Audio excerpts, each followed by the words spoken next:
Let's make puppy chow. If you've never made puppy chow, you are missing out because this is an absolutely delicious sweet treat to make.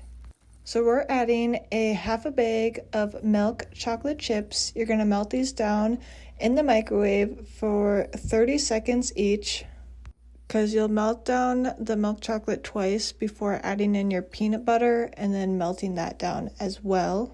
So here I am mixing it after it went in the microwave for 30 seconds. But puppy chow only takes 4 ingredients: milk chocolate, chocolate chips, peanut butter, powdered sugar, rice squares that you find in the cereal section. Now, this only takes about approximately 5 minutes to put all together. So it's definitely something I like to whip up quick on hand when people in my family are wanting something sweet and delicious for a little treat. Like my husband, who has an extremely big sweet tooth, he always wishes I have this 24/7 made because he absolutely loves this stuff. And one of the nice things about this dessert is it only needs a few ingredients, which is nice because if you buy it in store, they usually use a lot more ingredients, probably 10 plus ingredients for puppy chow. So it's a lot better, plus it's also a lot healthier to just make it yourself because you don't have a lot of extra stuff in it. Now we are putting peanut butter. I just add as much peanut butter as there is milk chocolate chips. But like all my cooking videos, if you don't like it that way, you can take all my advice with a grain of salt and just add as much as you like. But I like it a 50-50 ratio because that's just the way I like it. But I recommend mixing in the peanut butter really well before throwing it in the oven for 30 seconds. And then after it's been in the oven for 30 seconds, everything should be melted nicely how it needs to be. And I'll show you here, when I pick up the fork and everything just runs down smoothly, that's what you want before we mix everything together, like it is right here. If it is not doing this, you're going to have to throw it back in the microwave for 30 seconds. But this is how you want it. It runs right off the fork, nice and easy. And now that everything is melted, we're gonna throw everything together and make some puppy chow. These are the rice squares I'm talking about. I would have added a little bit more if I had some, but this is all I had left, so this is what we're working with. And hence why I don't have more is because I've already made this in the beginning of the week, so yeah.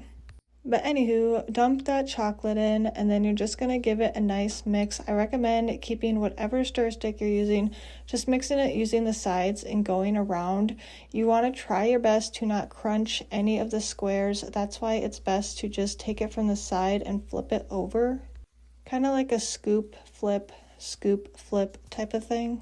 And sorry if that sounds like stupid, but I don't really know how else to explain it besides that's what I'm doing it. I'm just kind of scooping it and then I'm flipping it over to try to make sure the chocolate is coating everything without breaking any of the rice squares. Since they are fragile, that's why we have to go on the outside.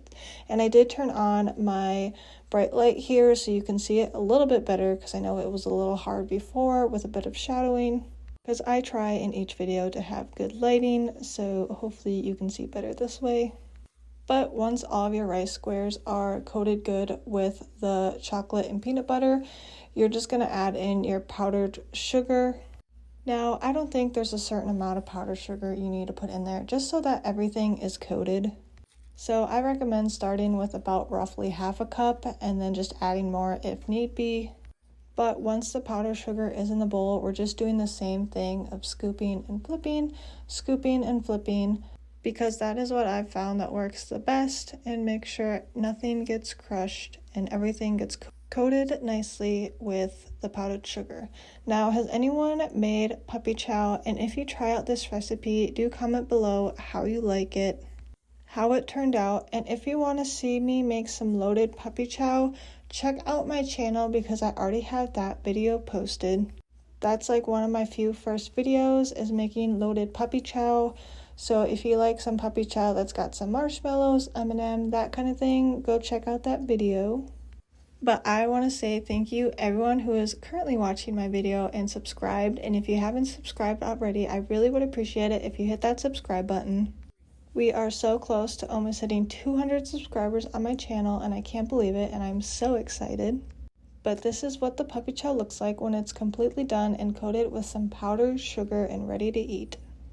But like I was saying, I really do appreciate anyone and everybody who takes time out of their day to watch one of my videos. I couldn't be more thankful. I'm excited to see where my YouTube journey takes me, and it wouldn't take me anywhere without you guys. So once again, thank you for watching my video. And yes, my little dog Bucky is stalking my puppy chow. He's always by my side when I'm in the kitchen.